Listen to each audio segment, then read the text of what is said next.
के देख्छ अरे नानी कहाँ छ खै खै इला त्यो खोर्सानी हो कसरी टिप्नु अन्त त्यो खोर्सानीलाई अब त्यो पनि छ त्यहाँ ए होइन रेड मात्रै हो अब कसरी टिप्छ होला है त्यहाँ चाहिँ यहाँ न खोर्सानी फलिरहेको रहेछ अरे ऊ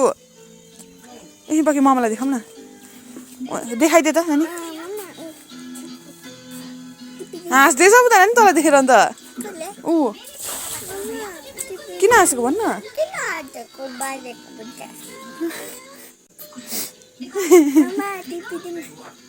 टिप्दिहाल्न हौ खोर्सानी अजालाई पनि देखाउनु पर्छ होला हौ है खोर्सानी टिप्दै टिप्दै टिप्दै खोर्सानी टिप्दै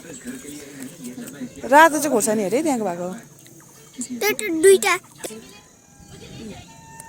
ल्या ऊ दुइटै यहाँ देखाइदिएन यहाँ लिएन ऊ हाम्रो नानीको खोर्सानी यसको चाहिँ अचार बनाइदिनु अरे है यो बुई होइन नि यसको अचार होइन यो कुन चाहिँ खोर्सानी हो भन् होइन कुन चाहिँ खोर्सानी हो रातो खोर्सानी डल्ले खोर्सानी हो यसको चाहिँ अचार खाने होइन लु बनाइदिन्छु जाउँ त हौ यसको चाहिँ म अचार